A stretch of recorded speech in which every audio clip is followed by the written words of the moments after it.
اس کا ایک لازمی حصہ یہ ہے عجب.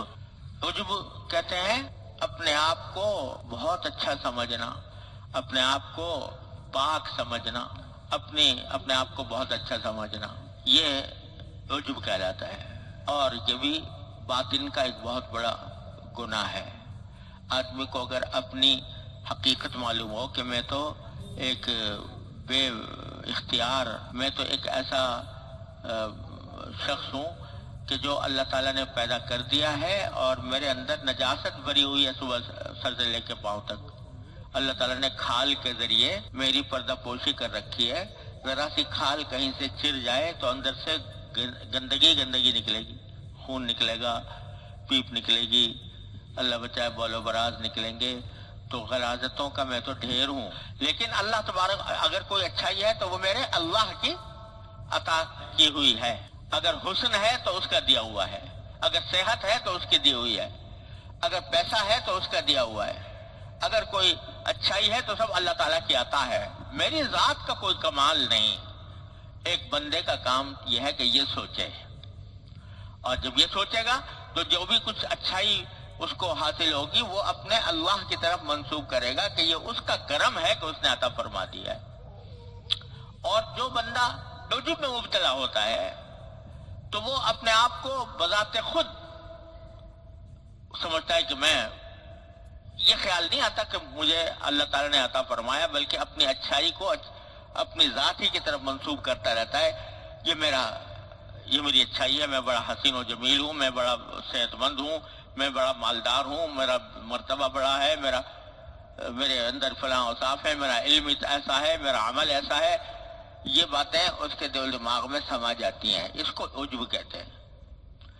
تو حضرت فرماتے ہیں کہ غیبت جو ہے یہ خود، اس کا لازمی نتیجہ یہ ہوتا ہے کہ وہی کرے گا جس کو عجب ہوگا.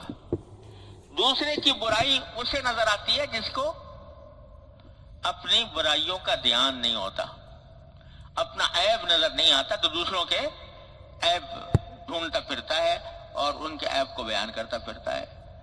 اگر اپنے عیوب پر نگاہ ہوتی، اگر اپنی خرابیاں مد نظر ہوتی تو دوسرے کی خرابی نظر نہ، دوسرے کی طرف دھیان نہ دیتا. تو یہ عجب اس کا لازمی نتیجہ ہوتا ہے غیبت کا، بلکہ کہہ لو کہ سبب ہوتا ہے. غیبت ہوتی ہی اس وقت ہے جب کہ آدمی اپنے آپ کو بہتر سمجھ رہا ہے دوسرے کے مقابلے میں. تو دوسرا گناہ اس کے اندر ہے عجب کا.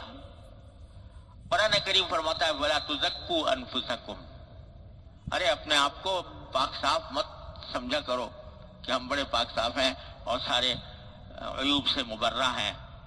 هُوَ أَعْلَمُ بِمَنِ اتَّقَىٰ، اللہ تعالیٰ ہی جانتا ہے کہ کس کے دل میں تقوی ہے اور کس کے دل میں تقوی نہیں ہے.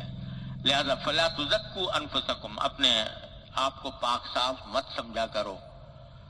جو بندے کا کام ہے وہ یہ کہ میں تو ایک ایسی مخلوق ہوں جو پتہ نہیں کتنے عیوب سے بھری ہوئی تھی، لیکن اللہ تبارک و تعالیٰ نے اپنے فضل و کرم سے مجھے نواز رکھا ہے، مجھے یہ چیزیں عطا فرما رکھی ہیں.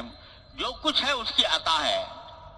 حسن ہے تو اس کی عطا، صحت ہے تو اس کی عطا، مال ہے تو اس کی عطا، لوگوں میں میری اگر شہرت ہے یا مقبولیت ہے تو وہ اس کی عطا.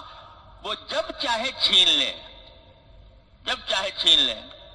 اور اللہ تعالیٰ دکھاتے بھی رہتے ہیں کہ یہی نعمتیں آدمی کو حاصل تھیں لیکن کسی وقت چھن گئی، ختم ہو گئی.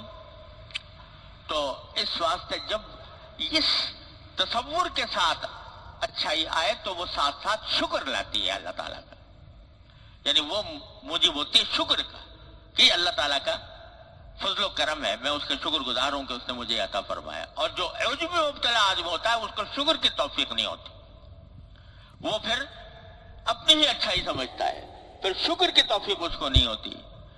اور چونکہ اپنے آپ کو اچھا سمجھ رہا ہے لہذا دوسروں کو حقیر سمجھتا ہے اور دوسروں کی غیبتیں کرتا ہے، اس کی برائیاں بیان کرتا ہے.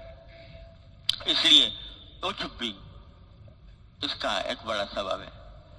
پھر حضرت فرماتے ہیں کہ اکثر و بیشتر ایسا بھی ہوتا ہے کہ غیبت جو ہے وہ غصے کی وجہ سے ہوتی ہے. کسی کے اوپر غصہ آ رہا ہے، اس کی بات کوئی بری لگی ہے اور اس کی وجہ سے طبیعت میں غصہ ہے اس کے خلاف،